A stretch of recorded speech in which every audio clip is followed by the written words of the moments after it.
저는 제 임기 중에 비정규직 문제를 반드시 해결하겠다고 약속을 드렸습니다. 제가 임기 중에 공공부문 81만 개 일자리 만들겠다는 약속이 훨씬 초과 작성될 것 같습니다.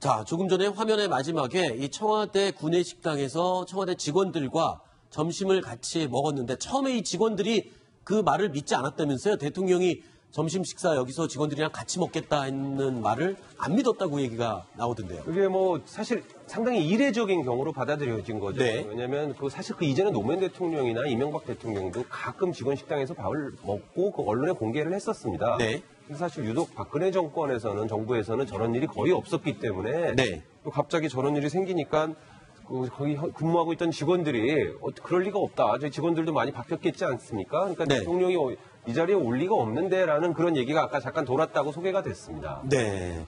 자, 그리고 문재인 대통령이 앞으로 업무를 어디서 보겠다, 즉 여민관에서 보겠다라고 밝혔는데 이것도 굉장히 파격적인 행보로 평가를 받고 있어요. 그림 보면서 좀 설명을 해주시죠. 그래서 보시죠. 그러니까 지금 현재 대통령은 본관 집무실에서 직무를 보고 있습니다. 그렇죠. 그리고 이제 민정수석실이나 비서실장실 뭐 이런 다른 참모진들은 지금 위민관이었는데 이번에 여민관으로 바뀐 거죠. 네. 위민관 비서실 비서동에서 근무를 하고 있는데요.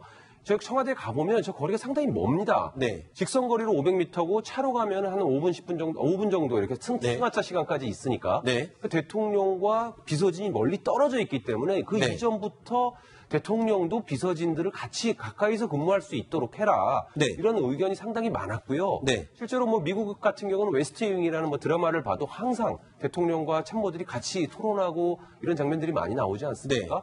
그런 논의가 많이 있었는데 사실 현실적으로 많은 대통령들이 잘 이행하지 않았죠. 그런데 이번에 문재인 대통령이 여민 1관, 지금 비서실장이 있는 저곳 3층에 대통령 집무실을 꾸며서 저기서 같이 일을 하겠다라고 오늘 발표를 했습니다. 네, 지금 얘기하고 있는 이 여민관, 여민 1관, 여민 2관. 근데 이게 사실은 위민관 아니었습니까? 이름이 어떻게, 언제부터 이렇게 또 바뀐 겁니까? 원래는 네. 저 비서관이 쓸 수 있는 비서동을 노무현 정부 때 만들었습니다. 그러면서 맹자에 나왔던 여민고락이라는 그 문구를 이용해서 네. 여민관, 그 백성들과 함께 동고동락을 같이 하겠다. 네. 이런 취지에서 여민관이라고 이름을 붙였는데요. 그 다음 정부인 이명박 정부에서는 백성을 뭐 떠받들어서 모시겠다. 이런 취지에서 위민관으로 이름을 바꿨습니다. 네. 그리고 나서 9년 동안 유지가 되어 왔는데요.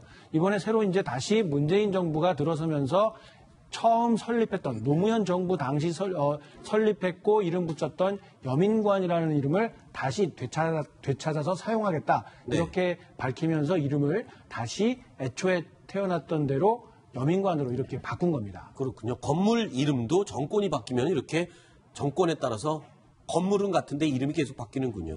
자, 그런데 이 문재인 정부에서 전 정권과 달라지는 것들, 이런 것들이 지금 속속 등장하는 것 같습니다. 특히나 오늘 정책실을 부활했다라고 보도가 나오고 있는데요. 정책실을 부활했다. 이 정책실 어떤 역할을 하고 어떤 곳입니까? 지금 현재 뭐 정책실이라는 곳이 예전에도 있었습니다. 네. 그러니까 저 안에 이제 고용복지, 경제사회, 일자리 수석 이런 것들이 다 포함이 되는데요. 네. 뭐 사회가 단원화되고 다변화되고 많은 문제들이 복합적으로 터지는데 이걸 한 부처에서만 걸리는 게 아니거든요. 일자리 문제 같은 경우도 고용복지부에서만 할 수 있는 게 아니라 네. 기획재정부, 산업정부 다 같이 공동으로 처리해야 될 문제들이 많이 있기 때문에 그걸 컨트롤 타워로서 정책실장이라는 것을 예전에 만들었었고요. 네. 노무현 정부 때도 있었고 이명박 정부 때도 있었습니다. 그런데 이제 박근혜 정부가 들어오면서 정책실장 자리를 폐지를 하고 아하. 이제 대신 경제부총리라는 자리를 만들었죠. 그래서 네. 경제부총리가 정책실장처럼 모든 다른 부처의 업무들을 다 통괄해서 통합적으로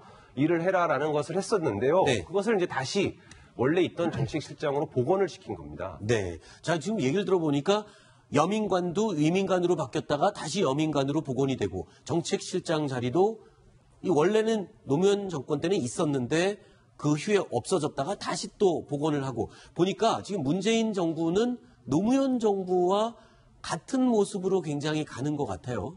맞습니까? 민주정부 3기라고 얘기하고요. 참여정부에서 못했던 일을 이번에 마무리하고 싶어하는 그런 일 분명히 생각이 있을 겁니다. 그런데 네. 지금 문재인 대통령은 정부 조직은 크게 바꾸지 않겠다라고 네. 얘기를 했습니다. 사실 박근혜 정부 들어오면서 많은 부처의 조정이 있지 않았습니까? 미래창조과학부라는 곳이 새로 생기고 했지만 이제 청와대 같은 경우는 사실 법 개정 없이 국무회의의 의결을 통해서 조직을 바꿀 수 있거든요. 그러니까 네. 일단 급한 대로 문재인 대통령이 구상하는 여러 가지 그 공약과 그다음에 그걸 현실화시키기 위한 방법으로 네. 효율적으로 자기 방식으로 다시 꾸미는 거죠. 그렇군요.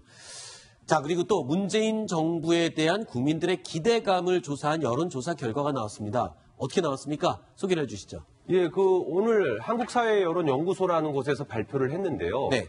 문재인 대통령의 국정 운영을 앞으로 잘할 것 같으냐 못할 것 같으냐라고 물었더니 무려 83.8%가 잘할 것이라고 응답을 했고요. 아하. 10% 정도는 못할 것이라고 답변을 했습니다.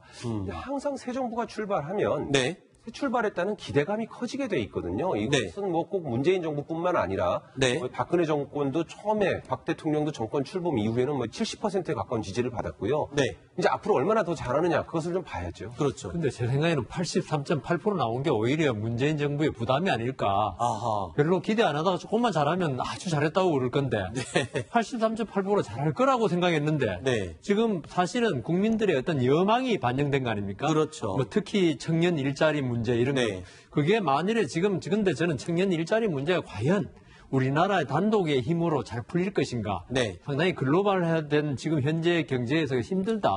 그럼 그게 잘 안 풀릴 때, 네. 저는 잘할 것이라는 기대감이 네.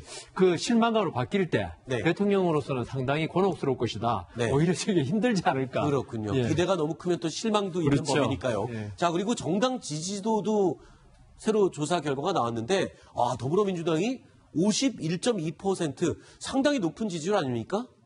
더불어민주당이 50% 과반의 지지를 받은 것은 처음 있는 그렇죠. 일이고요. 그런데 아까 여 변호사님께서 말씀하신 대로 네. 정권 초니까 뭔가 좀 잘해봐라라는 기대와 희망 이런 것이 네. 다 섞여 있는 것 같습니다. 그렇죠. 이제 정권 초에는 항상 이런 식으로 나오기 때문에 여당한테는 네. 이럴수록 더 기대치를 충족시키기 위해서 노력을 해야 될 것 같습니다. 네. 자, 뉴스탑 10 저희가 준비한 다음 순위로 이어가겠습니다.